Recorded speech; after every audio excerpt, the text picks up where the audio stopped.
Welcome to another edition of Week in One. I'm Heidi Jokos. Some tough choices have to be made.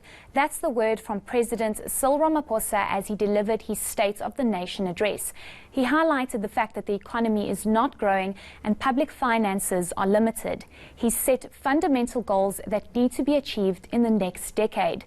They're driven towards creating jobs, growing the economy, educating the youth and curbing poverty. ENCA's Moloko Moloto filed this report. The nation waited anxiously to hear government's plans for a better future. Now is the time for implementation. Nearly 10 million eligible South Africans are jobless and the unemployment rate among young people stands at over 50%. It's a reality Ramaphosa describes as a national crisis. We should also be bold enough to say 2 million more young people will be in employment in the next 10 years. We should also tackle one other important area, which is education, where we say in the next 10 years we want a South Africa which has better educational outcomes and that every 10-year-old in our country will be able to read for meaning. However, weaker economic outlook for next year and negative GDP figures could reverse efforts to create these jobs.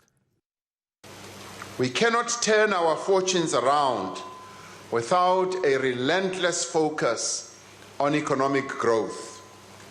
Within the next decade, it is our ambition that our economy should be growing at a far greater rate than our population growth, as I said. With Eskom drowning in a pool of debt amounting to nearly R500 billion, it appears there's a light at the end of the tunnel. For Eskom to default on its loans will cause a cross-default on its remaining debt and would have a huge impact on the already constrained fiscus.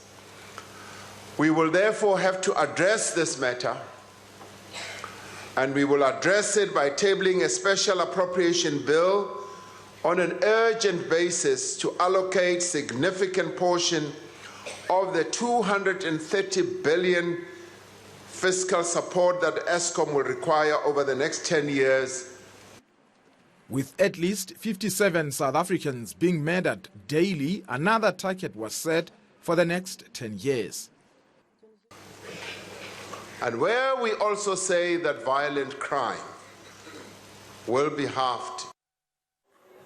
The biggest opposition parties, though, were not impressed.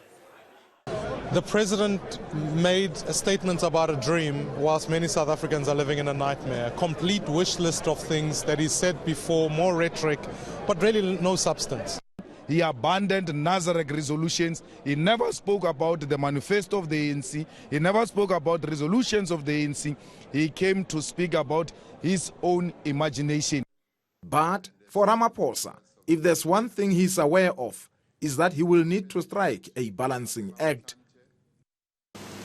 And it is time to make choices. Some of these choices may be difficult, and some of them may not please everyone. Opposition parties will have a formal opportunity to express themselves when the State of the Nation address is debated in Parliament in the coming days. Moloko Moloto, Johannesburg.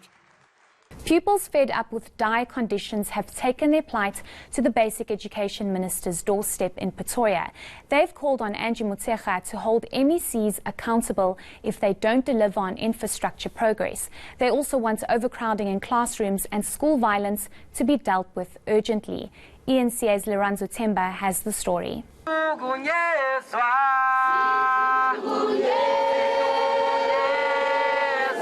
Pupils role-playing politicians meant to serve them. Welcome everyone to the people swearing in of the Minister of Basic Education. But this mock swearing-in ceremony is no child's play. I am MEC Debbie Shelfer from Western Cape. I commit in making sure that by 2020, all schools in the Western Cape will be safe. No more stabbings in the schools. No more short fences. I will provide a proper oversight of implementing agent to build schools and provide proper infrastructure. I commit myself to publishing the scholar transport policy and the conditional grant.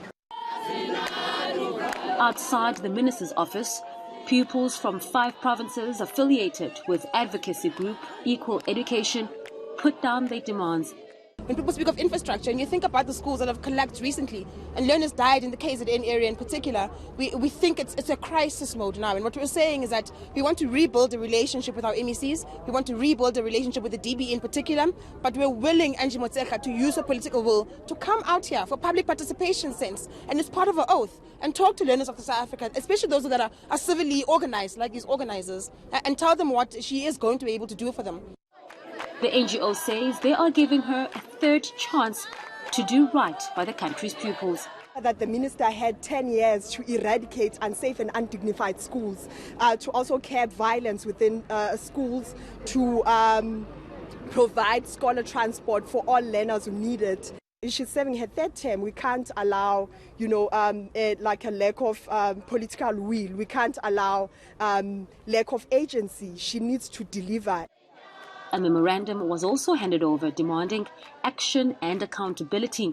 Senior staff accepted it on the minister's behalf, telling pupils to give the minister and MECs a chance. Leranzo Temba, Pretoria. Jacob Zuma has been invited to appear before the state capture inquiry to give his side of the story. The commission has set aside dates on which the former president can respond to statements made by high-profile witnesses that have implicated him in the state capture and corruption. Zuma may choose to appear any time between the 15th and the 19th of July this year. His lawyers have in the past asked to be sent questions that the commission plans to ask him before he appears. This request has been denied, with the commission saying he's not entitled to this request. Reinstate eThekwini Mayor Zandile Gumede immediately or all hell will break loose. That's the warning from her supporters. During a march to the City Hall and ANC KZN provincial headquarters in Durban, Gumede's supporters and the police clashed head-on. ENCA's Sipamandla Goge reports. Without fear of the ANC has placed Gumede on a 30-day leave of absence. Currently out on 50,000 rand bail, she's facing fraud and corruption charges. The first one.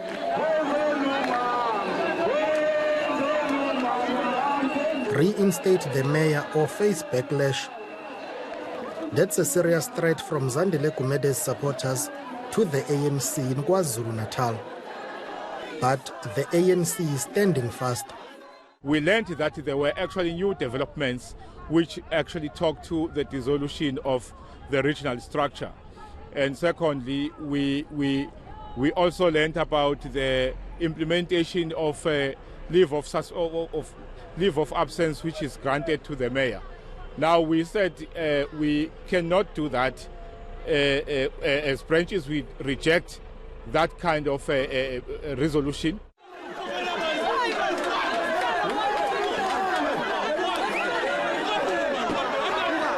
Chaos ensued when marchers clashed with police at the party's provincial offices. The party says Gumede won't be returning to work until it's decided her fate. She's not going to be reporting. She will be in violation of a PEC decision as it stands.